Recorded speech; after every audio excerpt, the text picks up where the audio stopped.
How did you do? Oh my god, he's asking. I swallow hard. What does he mean? He knows, Noriko. Just tell him already. Hello? How did I do what? How did you kill him? Oh, shit is right.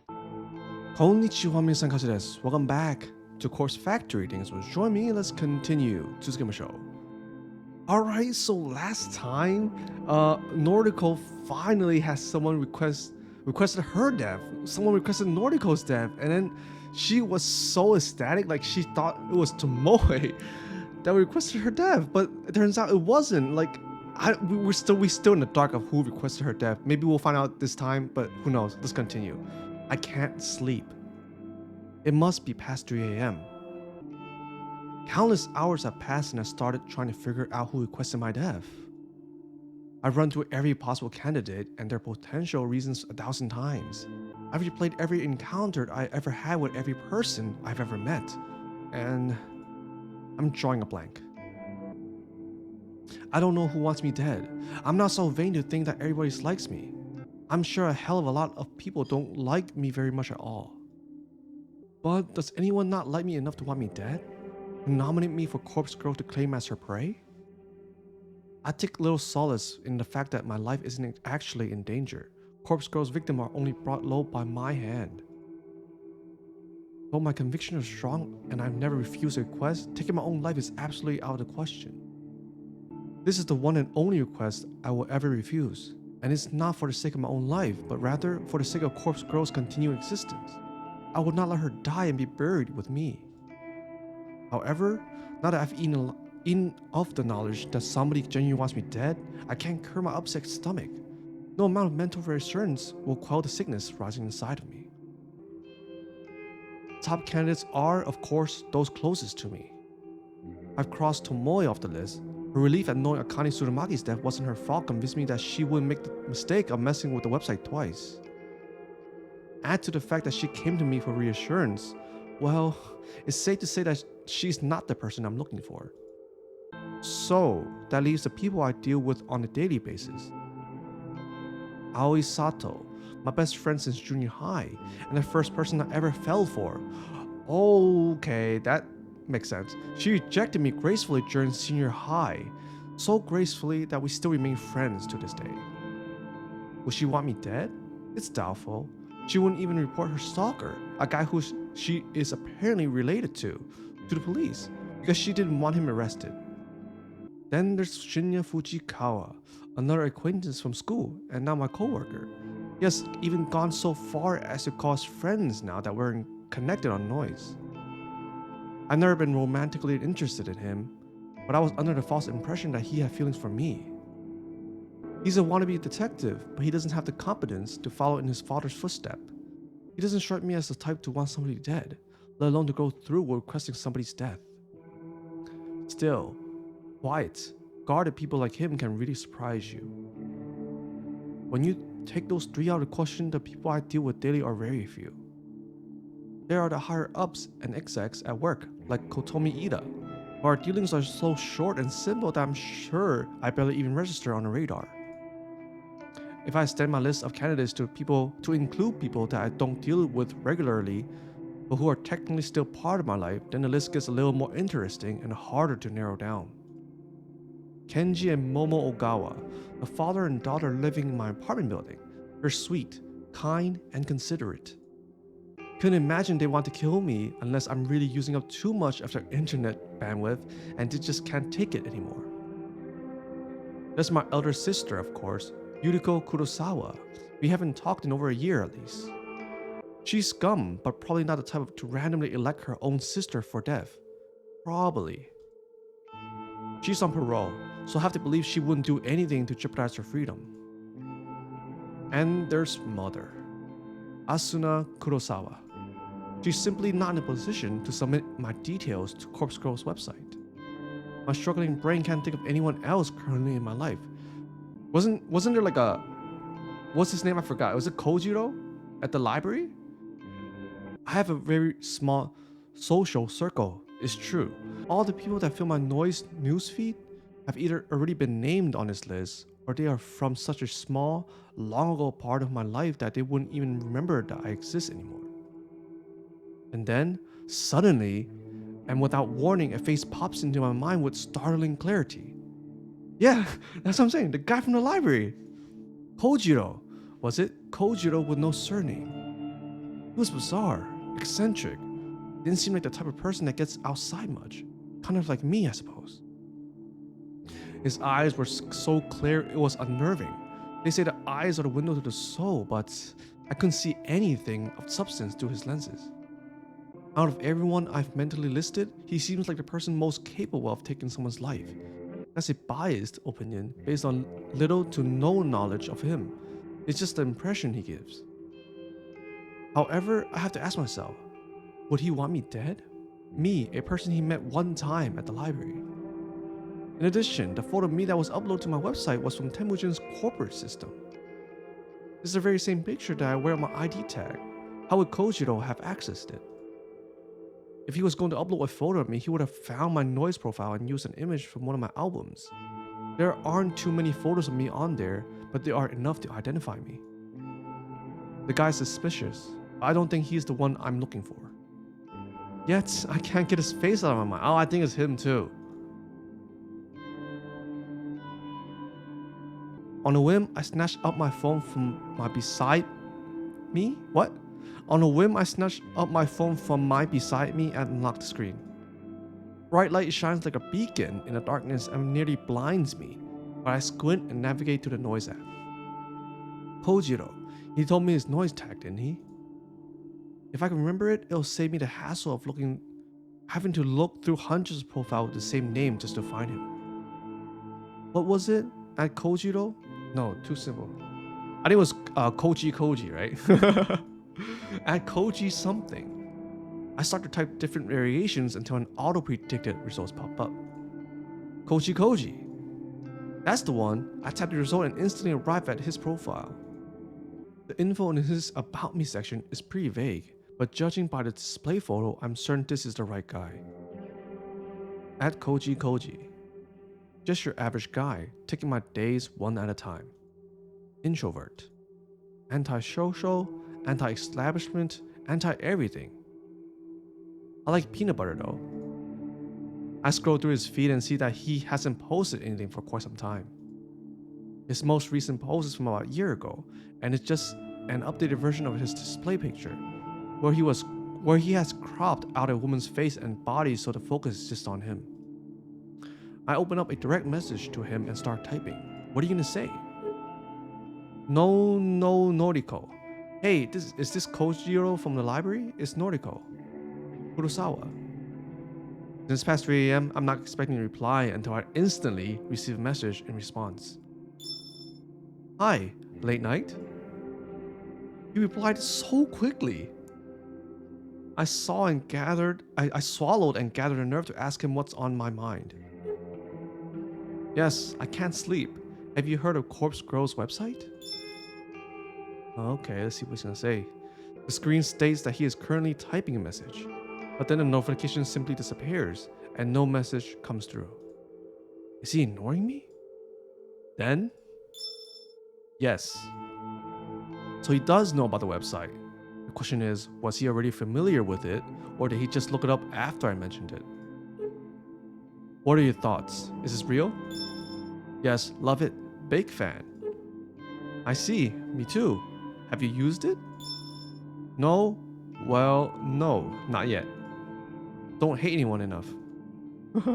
It's hard to get a sense of his emotions through his replies. I can't tell if he's being sincere or not. Wait, have you used it? Tell me. Tell me the details. Does it work? No, I haven't used it, but it's popular in my office. I don't know why I wrote that, or why I ended the message with a question mark. Yeah, well, like, what? I shake my head and wait for a response.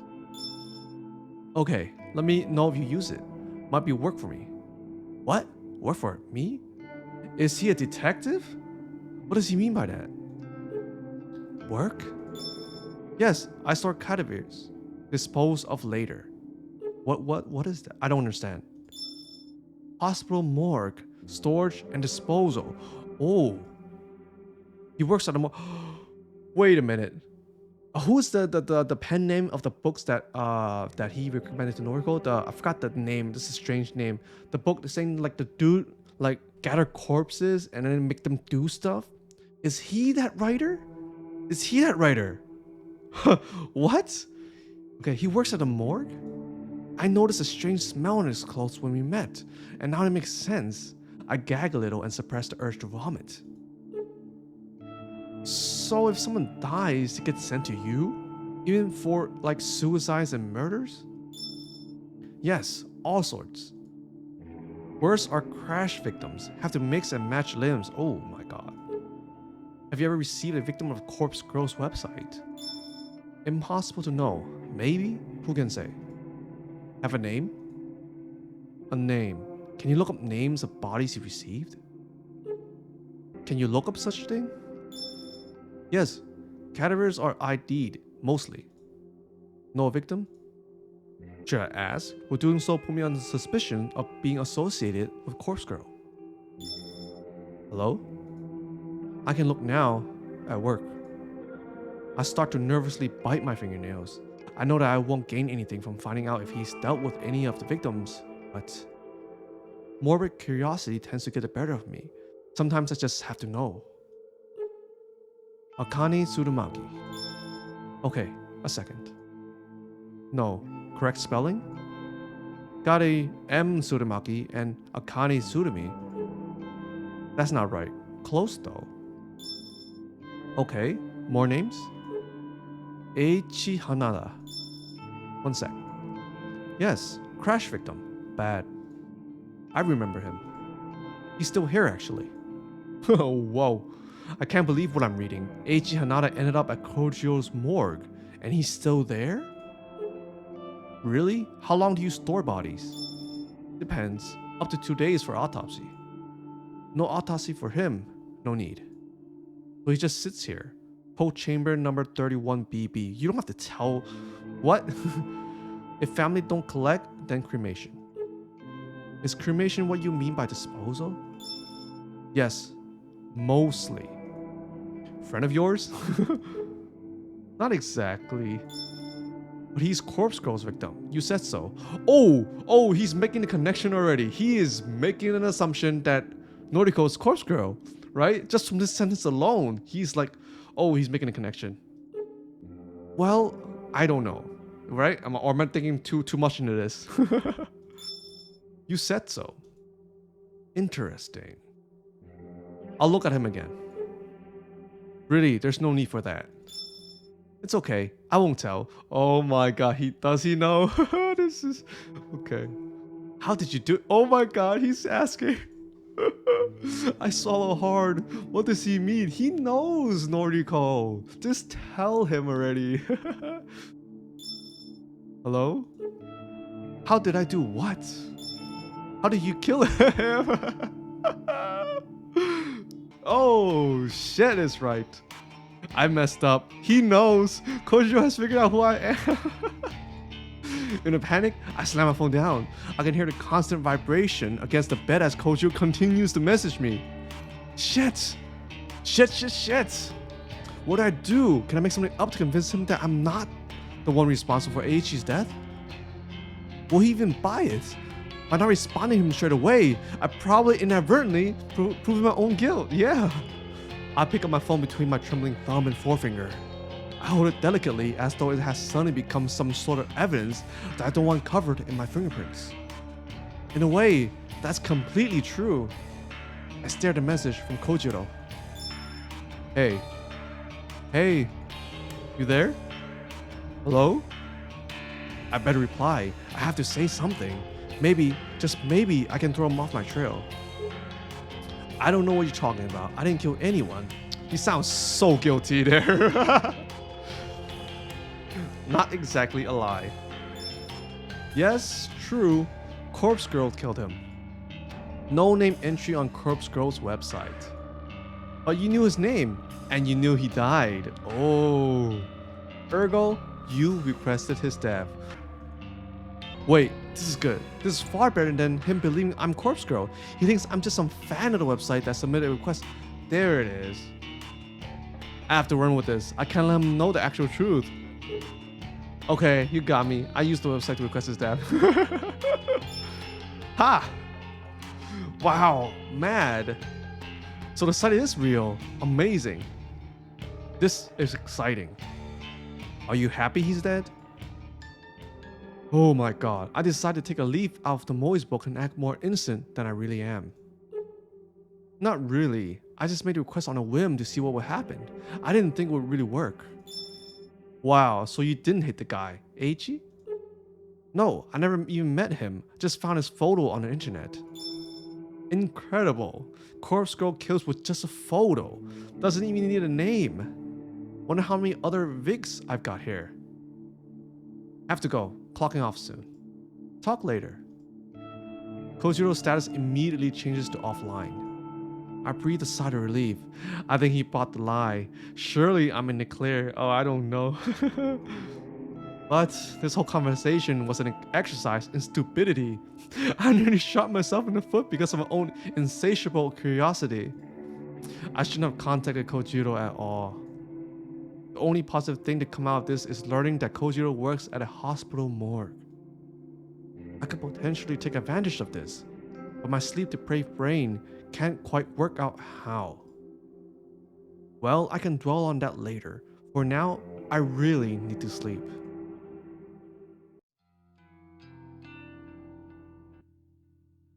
My alarm erupts with a shrieking scream and scares me awake. My eyes don't open immediately, and instead, I find myself tossing and turning, trying to bury my face in my pillow. I can't have had more than 2 hours of sleep, and now it's already time to get up and go to work. How the hell am I going to function today? I drag my heavy body from the bed and slide into a pair of slippers resting on the floor. With a yawn and a stretch, I leave my bedroom.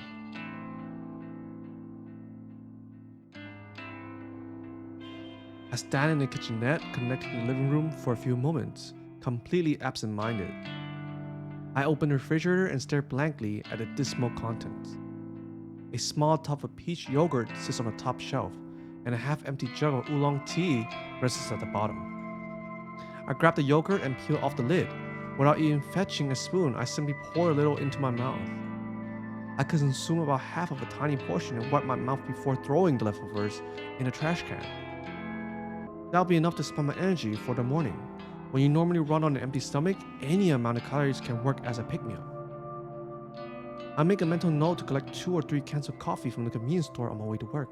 They should carry me through the rest of the day. The rest of the early morning is spent applying makeup and getting dressed. I'm out the door at the same time as every other day.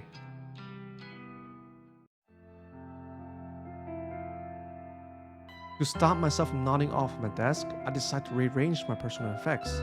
Having something to focus on is a great way to fight off sleep. Unlike the other employees here, I don't tend to keep too much at my workspace, yet it still managed to feel cluttered somehow. Next to my computer monitor are 3 little figurines that I collected from toy capsule machines. They're a set of anthropomorphic coffee cans that were released as a promotional campaign for my favorite coffee brand. Each figure is about the size of my thumb. They're cute little things, and when you put a coin into the capsule machines, you never know which character you're going to get. So far, I've managed to collect Captain Cafe Olay, Lieutenant Long Black, and Madame Macchiato. If I remember correctly, there are 2 more I still need to get. But the capsule machines seem to be out of rotation now because they've been replaced with a different series of toys. If I ever want to collect the remaining figures, I probably need to buy them online. Oh well, I'm not super invested in having to own all of them. I give each tiny figure a bit of dusting and set it back next to my monitor, so they're all standing up straight and facing forward. Satisfied that they're tidy, I look to the small tray of drawers that sit on the other side of my monitor. I mainly just store papers and office memos in them. They're not really big enough to hold anything much larger than documents. I rummage through the drawers and discard a few old notices that aren't relevant anymore. When I'm done, I file away a couple of loose papers that have been fluttering around my desk for the last week. With that complete, I straighten out my keyboard so it's parallel with the mousepad. I give the keyboard a thorough dusting and then lean back in my chair to admire my work. The desk looks much nicer now. A clean workspace invites a clear state of mind, or so my coworkers would have me believe. Maybe I'll buy into that a little bit, now that I can see the effects for myself. The corner of my eyes catch a glimpse of blonde hair and I turn to watch Tomoe enter the office. She nods at Shinya as she walks by his desk and continues nonchalantly towards her own workspace. Since her desk is in my line of sight, I have the perfect vantage point to watch her put her belongings down and take a seat. I feel a sudden stirring of excitement as she sits down. It's almost as if I'm anticipating something to happen. Didn't you leave like a gift for her or something? Was something supposed to happen with Tomoe today? Have I forgotten something important? My tired mind can't really focus on those thoughts. I try to ignore the mild surge of adrenaline that started pulsing through me when she took her seat. I distract myself by starting on my computer and looking over the list of today's tasks. It looks as though I need to correct a few entries I uploaded to the company server yesterday. In my previously distracted state, it's possible I made a few typographical errors. That's fair enough. I'll get to work on correcting the data. I open a few programs, listen to the whirring of my computer tower, nearly drowned out in the clamor of the office environment. The next sound I hear eclipses the noise of the computer and the office completely and absolutely. What, did Tomoe scream or something? A terrified shriek sliced through the air like a knife, leaving a deathly ringing silence in its wake. I scrambled to my feet, purely out of instinct, scanning for the source of the scream. Oh, someone did scream. I don't have to look very far before my eyes fall upon a distressed Tomoe, kneeling on the floor and clutching her face. What happened? She's on the ground next to her desk, staring down unblinkingly, her fingers white from strain of clawing at her own head. In the sudden chaos of people rushing to her side, I somehow managed to notice that one of the drawers on her desk is wide open. I think she remembers now that she left her a gift. An open drawer? As tired and exhausted as I am, the significance of the open drawer isn't lost on me. I immediately realized why my body subconsciously felt excited when Tomoe came into the office this morning. I left something in her desk drawer, something I wanted her to find. Yesterday's obsession was discovering the identity of the one who requested my death, caused me to forget my rebellious strike against Tomoe. I left something in her drawer yesterday, thinking she was the one who submitted my photo to the website. What did you leave her? Then, she didn't come to work and it completely slipped my mind. After she confessed to requesting Akane Tsuramaki's death, I erased my suspicion of her being the one who targeted me. But I didn't remove the item from her drawer. I'm in deep shit now. Before I can even lurch forth from behind my desk, Tomoe turns her head to face me. Her cold, grim eyes lock onto mine, refusing to let go. A trickle of crimson blood seeps from her scalp where her fingernails pierced her skin during her panicked scream. Swallowing my nervousness, I break eye contact with her and stare down the flat object that was the focus of her outcry. What was it? What is it? It's a familiar photograph, a printed image on glossy paper. Traditional, old school, and just as effective as I hoped. What is it? Though I can't make out all the details from this distance, the composition of the photo doesn't elude my memory. Oh, what the hell? It depicts my very own corpse. Oh, you made a corpse photo of yourself and then you gave it to, oh, I see what happened. It depicts my very own corpse, toppled backwards over a tombstone.